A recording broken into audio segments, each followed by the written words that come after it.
Okay, we are live now.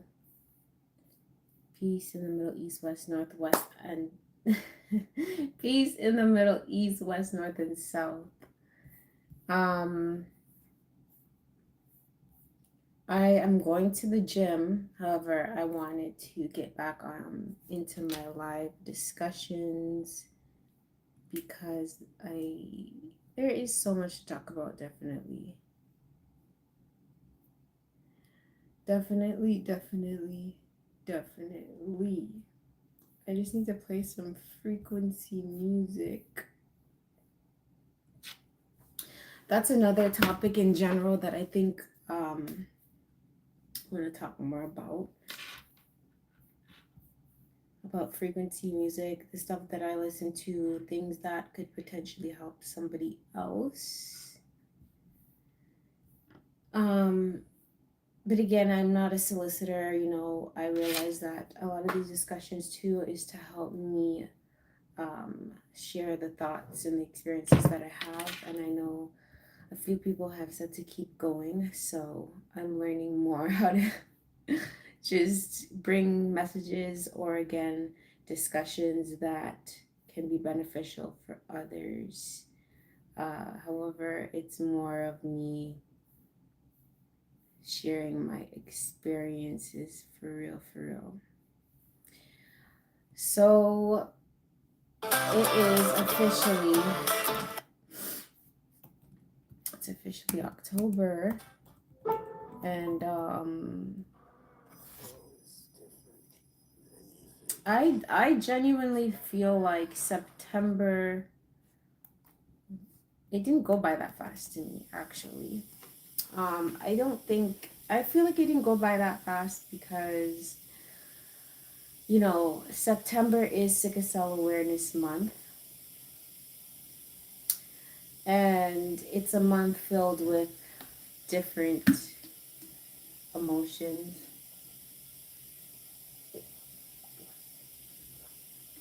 It's a month of advocacy. It's a month of spreading awareness. Hi, Nick Gurr.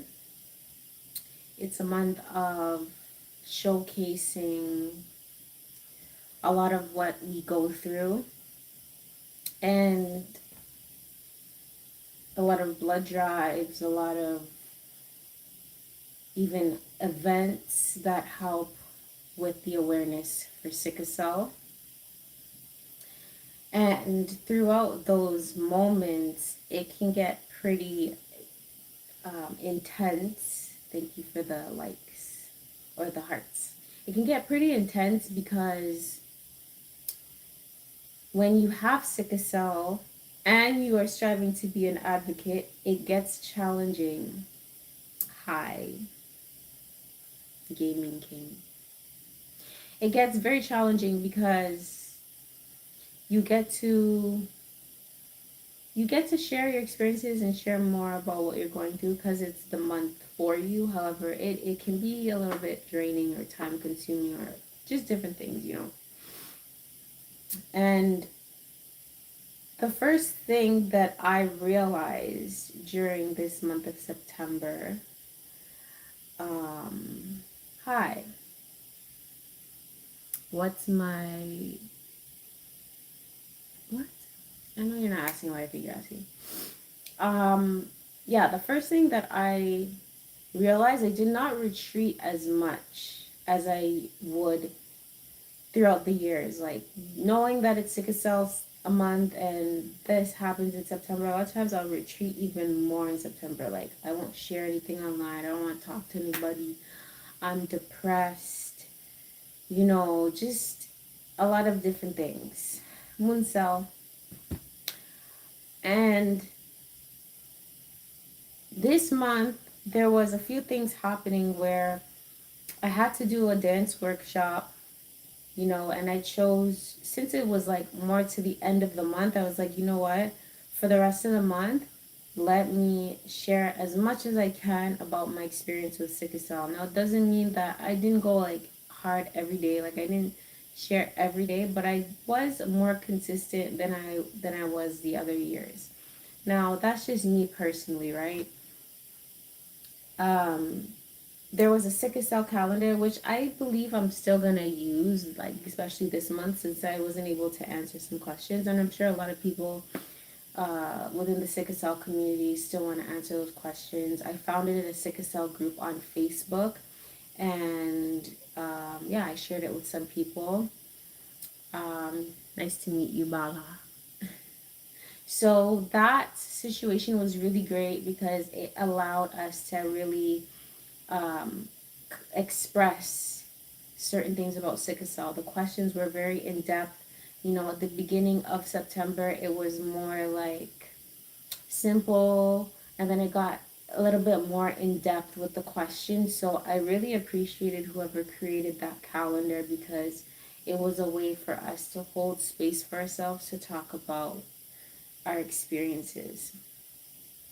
Um, so I'll definitely answer those questions this month as well, since I wasn't able to answer some of those questions, and I'll share it like even on my posting section on this channel, because anyone else with sickle cell that may want to answer those questions, you'll be able to check them out and answer them yourself, or even share them with others, right? So yeah, first things first, I did not retreat as much as I did this September. I know that others may or may have not, right? It all depends on our own experience. Hi, Sabora Milano. It all depends. Please like my video so that it can help push the algorithm. I would greatly appreciate it because there's lots to discuss and do on this channel. Yeah, so what I've realized when I speak to people with sickle cell throughout the years, I'm realizing that some of us say that we are more reserved. I don't like to talk too much. We don't like to like share too much of our experience, and that could be for many reasons, right? Um, I did. I said your name. What's up? That could be many experiences, right? I mean, many reasons. For me personally, growing up, like let's say during the times when like just Facebook and Instagram and those things, like during the times when I was younger, I didn't really like sharing when I was in the hospital and stuff. I was too miserable. Like I was too miserable. But realistically, it's really great to see more people sharing their experiences, the raw truth about what we go through in these hospitals.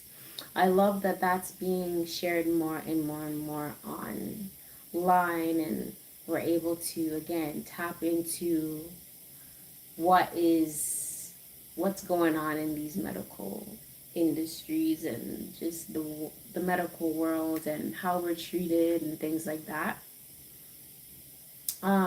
But yeah, many reasons as to why some of us retreat and don't really share experiences. It's also tiring, right? It's tiring to not only have to repeat ourselves over and over again, but also again reimagine or relive the experience of like even stories about what we go through. Again, this is not for all of us. However, it's an ideal understanding of okay, it's a bit exhausting at times. One reason I'm gonna share is I think that it may be based on us wanting to preserve our energy. I think wanting to preserve our energy, anyone is allowed and would want to do something like that. Um, they talk about people who can be looked at as like people pleaser or people that walk all over people and stuff, and you get tired of that, or you can get burnout from always go go go mode. Let's say if you're in survival mode and you're working like 50 hours a week or something, and you're tired during the weekend and you don't get enough rest, and then Monday hits and then you have to go to work again, and it's like, when do you ever get the proper amount of time to recharge? It's a similar way of looking at people with sickle cell. Like, we have a certain amount of time for ourselves, dedicated to ourselves. I'm sure to that, that's like the part where we recharge. We're all not on the same schedule, right? Time zone, even. We don't have the same sickle cell type either. All different circumstances, however, we have a similar understanding and experience when it comes to pain. So, when it comes to reserving or preserving our energy, this obvious, like, okay, I can't say obvious because I know some people don't even know what sickle cell is. Like, there's just so much to share, right?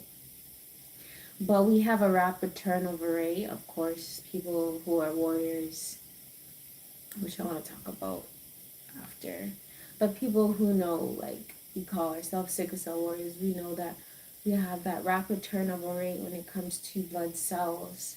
And based on that matter, it's very much so tiring if you're striving to just live your regular life and maintain and deal with sickle cell. It's not really for the weak, you know. Not to, I don't even think anyone's weak. One that saying is interesting because it's like not for the weak, but like, who's out here being weak realistically? Because life is not easy sometimes, you know. Anywho, so I'm mentioning this because we talk about preserving our energy, and we talk about sometimes we're just super tired, and we have all of these ways on how we deal with preserving our energy and things like that. So I wanted to share the things that I do, or things that could help someone else preserve their energy, how to recharge your energy even, right? And there's two main ways, or there's a few ways, but two main ways is gonna be one with hydration. Now, yeah, you can drink regular water. However, sometimes the water is like stripped of its minerals, right? Like sometimes we're just drinking just like tap water, whatever type of water, and it doesn't have the proper minerals that our body is like craving for sometimes. Now, you don't have to have sickle cell to even listen to this. However, like, if you are anemic, if you have some, like, if you're deficient in some minerals or something, like, it could be a good thing to do for yourself. Happy birthday! Happy birthday to you, Saburo Milano. So, having some water that you're able to sprinkle some salt in. Now, not your regular table salt. Shout out to Maurice Cooks. How are you doing? I'm doing pretty good. Not your average table salt. Okay, you're gonna wanna pour some, sprinkle, like just a pinch. Sprinkle some kosher salt, Celtic salt, Himalayan salt. I have the Celtic gray salt in my kitchen, so you can sprinkle some of that in your water, and then you could use key lime or lime. Squeeze some of that in your water, shake it up, and this is gonna help with electrolytes, right? And excuse me. What's it called? So I'm gonna read what the internet says about electrolytes before I explain how I feel about it, because everyone's like source bro, right? So everyone loves the internet, what have you. But anyways, electrolytes are minerals in your blood and other body fluids that carry an electric charge. You see how it's talking about like preserving your energy and then one having to like recharge your energy, right? So it carries an electric charge. Power off. No, power off. I'm still charging my phone because I'm going to the gym. Power on. So electrolytes affect how your body functions in many ways, including the amount of water in your body, the acidity of your blood, which is the pH balance, and your nerve and muscle function. So you see how they have like Gatorade. Gatorade is a type of like electrolyte type of drink, you know. Let's say you don't want to use Gatorade because, yeah, you can take some water and again put this into your water. Now, scientists will say, "Oh, this is not proven." However, but it's it's it's a great alternative if this is the best that you can do for yourself. But the best sources of electrolytes are whole foods like fruits, which I was going to mention after, but fruits, vegetables, nuts, seeds, dairy, fatty fish. They provide potassium, magnesium, calcium, sodium naturally. Okay? So for rehydration, intense exercise, or prolonged fluid loss, you can also do coconut water, which is an amazing option as well.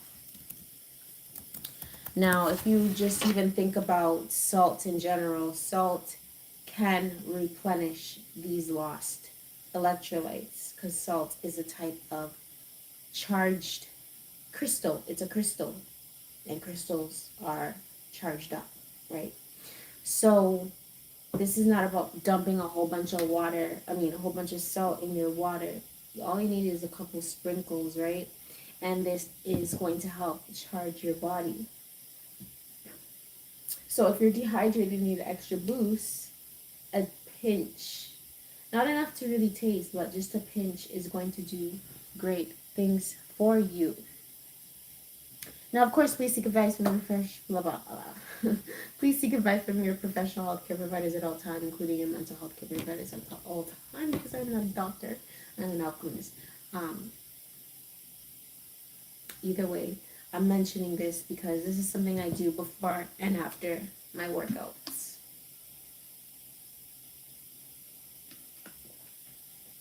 Now, again, because we are electric beings,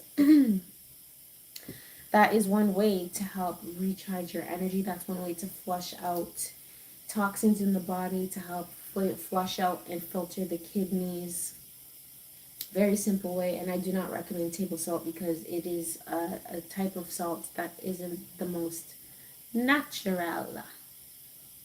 So you can use, again, like I said, Himalayan salt, kosher salt, Celtic salt, Bluetooth Celtic pairing. gray salt, those type of things. And yeah, so there's that. Then you have your regular fruits, which is another form of hydration because again, sometimes water, regular water with no extra additives like minerals that your body needs, sometimes it's just not enough. So you're going to want to do some fruits. And fruits are a great way to charge your body up. So you can do like a fruit fast, meaning when you wake up, instead of eating cheese, eggs, bacon, toast, pancakes, you can do fruits. And this is going to help with the digestion and the gut and preparing the body for the day. And yeah, recharging the body. So that's two main ways of how you can recharge your energy, and it sounds pretty simple because it is. It's just a matter of being consistent with it, which I'm even speaking for myself because I've been eating, and today, for example, I didn't eat all day. I had some fruit. I had some grapes, but my first meal wasn't until like 6. So sometimes the digestive system, let's say you've been eating a lot of meals every day, and the digestive system is trying to keep up with itself and like digest it, flush the body, and literally digest what you ate last week, fasting until like 5 o'clock, eating before 8. but fasting for a day is going to help with cell regeneration and rejuvenation and replenishment. So, yeah, that's one thing I'm going to say. So, when it comes to the breath work now, that's another way of recharging the body. Oh, run B. That's cool. When it comes to breath work, recharging the body, breath work can help with this. Breath, breathing deeply, exhaling deeply is another way of refreshing the blood cells. Of course, bringing in oxygen to the body. A simple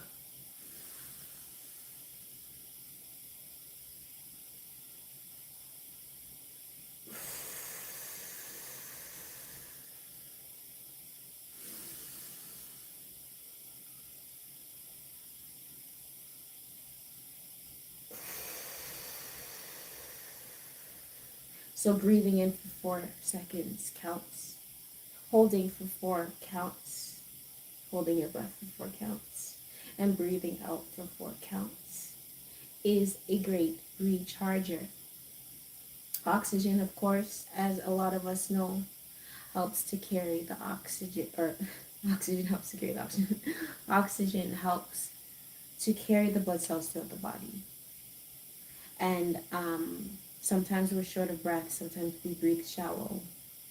So focusing on your breath and doing an exercise like that is very beneficial to your body, your blood cells, your kidneys, because kidneys help filter out blood as well as the spleen.